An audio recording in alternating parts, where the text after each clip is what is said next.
படம் ரொம்ப சூப்பராக இருந்தது. மேடி பண்ணியிருக்காரு, ஆல்ரெடி ராக்கெட் எம்பி பண்ண மாதிரி தான், ரொம்ப நல்லாவே பண்ணியிருக்காரு பயோபிக்ஸ். ஸோ ஜிடி நாயுடு அப்படின்றது வெரி இன்ஃபர்மேட்டிவான படம். கோயம்புத்தூர்லேருந்து ஒரு மனுஷன் வந்து ஜெர்மனி இருக்க போய் அவார்ட் வாங்கியிருக்காரு. ஸோ ரொம்ப பெரிய விஷயம். ஸோ அதை எப்படி அவர் பயோபிக்காக காமிச்சிருக்காங்க. ஃபர்ஸ்ட் ஹாஃப்ல இந்த லேக்கிங் லைக் டாக்குமெண்ட்ரியாக லேக்கிங் அந்த மாதிரிலாம் எதுவும் இல்லை, ரொம்ப ஸ்பீடாகவே இருந்தது. ஸோ செகண்ட் ஹாஃப்ல பார்த்தீங்கன்னா அவர் அசட்ஸ் எப்படி ரீகெயின் பண்ணுறாரு அந்த மாதிரி தான். ஸோ ஃபேமிலி கிட்ஸ் எல்லாம் வந்து பாருங்க, வெரி இன்ஃபர்மேட்டிவான படம். சூப்பராக இருந்தது சார், ரொம்ப நல்லா இருந்தது படம். ரொம்ப நல்லா நடிச்சிருக்காங்க, ரொம்ப அழகாக பண்ணியிருக்காங்க. மாதவன் சார் ரொம்ப ஃபண்டாஸ்டிக்காக வந்து அவரோட கேரக்டர் பிளேஸ் பண்ணியிருக்காரு. மற்றவங்க எல்லாருமே ரொம்ப நல்லா அவங்களோட கேரக்டர்ஸை சூப்பராக நடிச்சிருக்காங்க சார். சூப்பராக இருந்துச்சு. எனக்கு மேக்கிங் ரொம்ப பிடிச்சிருந்தது. லைஃப் ஃபுல்லாங்கிற மாதிரி எப்படி எடுத்திருந்தாங்கன்னா, ஸோ ஃபர்ஸ்ட் இனிஷியலாக மாதவனோட ஜூனியர் ரோல டிஜே ப்ரோ பண்ணியிருப்பாங்க, அவங்க சூப்பராக பண்ணியிருந்தாங்க. அதுக்கப்புறம் வந்து அவரோட லைஃப், அவரோட ஜேர்னி எப்படி ஸ்டார்ட் ஆகுது, எப்படி அவங்க கார்ஸ் இனோவேட் பண்ணாங்க, அப்புறம் யூனிட் மோட்டார் சர்வீஸ் நியூஎம்எஸ் ஒன்று ஆரம்பிச்சாங்க. ஸோ அந்த மாதிரி அவங்க ஜேர்னி ஃபுல்லாக கம்ப்ளீட்டாக எக்ஸ்பிளைன் பண்ணியிருந்தாங்க. எல்லாம் காமிச்சிருக்காங்க, like electric motors, razor blade எல்லாமே காமிச்சிருக்காங்க. அவர் எப்படி நார்மல் பஸ்ஸை ஒரு டிராவல்ஸாக மாத்துறாரு எல்லாமே காமிச்சிருக்காங்க. வெரி இன்ஃபர்மேட்டிவாக இருந்தது. நாங்கள் புக்கில் படிச்சு கற்றுக்காத விட நம்ம இந்த விஷுவல்ஸில் பார்த்து ரொம்ப நிறைய கற்றுக்கிட்டோம். ஜிடி நாயக் கேள்விப்பட்டிருக்கோம். ப்ளஸ் அவர் இங்கே இவ்வளோ கண்டுபிடிச்சிருக்காரு, இவ்வளோ அவார்ட்ஸ் வாங்கியிருக்காருலாம் இங்கே படத்தை பார்த்தா கற்றுச்சோம். So hats off to movie team and Maddy for doing this great job. மேக்கிங்லாம் ரொம்ப நேச்சுரலாக இருந்தது. லைக் சிஜிஐஸ்லாம் எங்கேயோ லேக் ஆகிற மாதிரி எங்கேயுமே இல்லை படம். சத்யராஜ் ரொம்ப நல்லாவே பண்ணியிருந்தாரு, அந்த ரோல் கொடுத்தாரு. அவரோட ஜெயராமும் ரொம்ப நல்லா பண்ணியிருந்தாரு. ஸோ கடைசியில் வந்து எப்படி ஒரு குட் பர்சனாக மாதிரி அந்த மாதிரி காமிச்சிருந்தாங்க.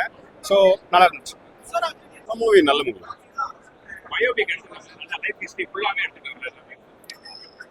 எக்ஸாக்டா ஒரு பயோபிக்ல எல்லாமே காட்ட முடியாது இல்லையா, அப்ஸ் அண்ட் டவுன்ஸ் எல்லாமே இருக்கும்.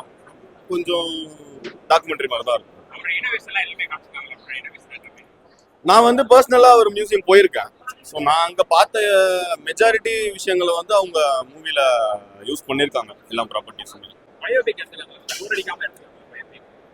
பயோபிக்னு பார்க்கக்கூடாது, நம்ம ஹிஸ்ட்ரி புக்கில் படிக்க வேண்டியதை நம்ம ஸ்க்ரீனில் பார்க்குறோம். பயோபிக்னா போருன்ற மென்டாலிட்டியை நீங்கள் கொண்டு வரக்கூடாது.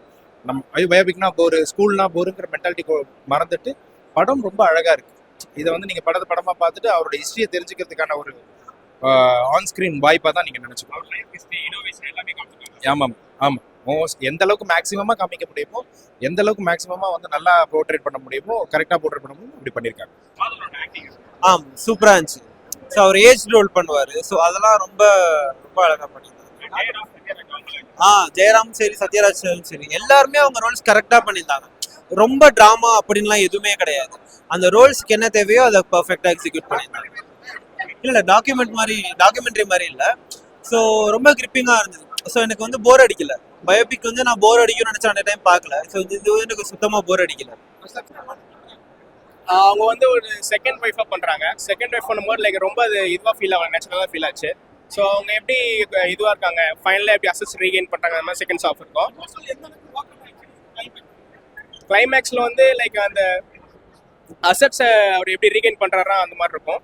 ஸோ பேசிக்காக அவர் அந்த அசட்ஸ் எப்படி ரீகெயின் பண்ணுறாங்க செகண்ட் ஆஃப் இருக்கும். ஸோ அப்படியே அவர் கவர்மெண்ட் கிட்ட இருந்தும் அவர் அசட்ஸ் எப்படி மீக்கிறாரு அந்த மாதிரி செகண்ட் ஆஃப் இருக்கும். வெரி இன்ட்ரெஸ்டிங்காக இருந்தது. படத்தில் எந்த ஒரு லேக்கிங்கும் இல்லை. ஸோ ஃபேமிலி கிட்ஸ் ஃப்ரெண்ட்ஸ் எல்லாம் வந்து பாருங்க.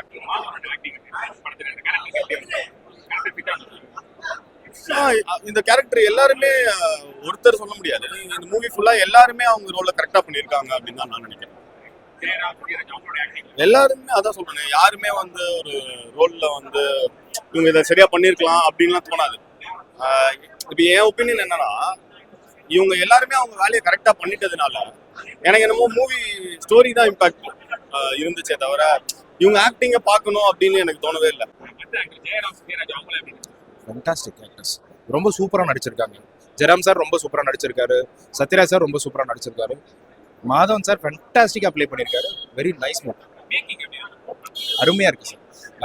டைரக்டர் கிருஷ்ணாக்கு தான் வந்து தேங்க்யூ சொல்லணும், அவர் சூப்பராக வந்து எடுத்திருக்காரு. கண்டிப்பாக இல்லை. நீங்கள் படம் பார்த்தீங்கன்னா தெரியும், கண்டிப்பாக இந்த வாட்டி அந்த படம் அவார்டு எடுக்கும். அவரோட பிரில்லியன்ஸை பிளேஸ் பண்ண விதம், ஜிடி நாயுடுவோட பிரில்லியன்ஸை பிளேஸ் பண்ண விதம், அதை வந்து மாதவன் சார் வந்து கேரி பண்ண விதம் ரொம்ப நல்லா இருந்துச்சு. ஃபர்ஸ்ட் ஆஃப் சூப்பராக இருந்துச்சு. செகண்ட் ஆஃப் வந்து எனக்கு ஃபர்ஸ்ட் ஆஃப் ரொம்ப இனிஷியலாக ரொம்ப பிடிச்சிருந்தது. அவர் எப்படி அந்த ஸ்டார்டிங் ஜேர்னி அப்படின்னு. செகண்ட் ஹாஃப் வந்து இந்த கான்ஃப்ளிக்ட் மாதிரி எக்ஸ்பிளைன் பண்ணியிருந்தாங்க. லைக் அவங்களுக்கும் அந்த இன்கம் டேக்ஸ் ஆஃபீஸ்க்கு என்ன பிரச்சனை, என்ன ப்ராப்ளம், எதனால அவர் வந்து அப்படி பீக்ல போயிருக்க வேண்டியவர் எதனால டவுன்ஃபால் ஆனாங்க. செகண்ட் ஹாஃப் ஃபுல்லாக அது மாதிரி இருந்துச்சு.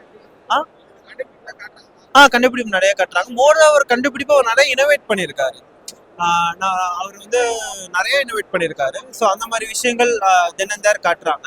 அண்ட் மோர் ஓவர் என் கிரெடிட்ஸ்லாம் நிறைய காமிச்சாங்க.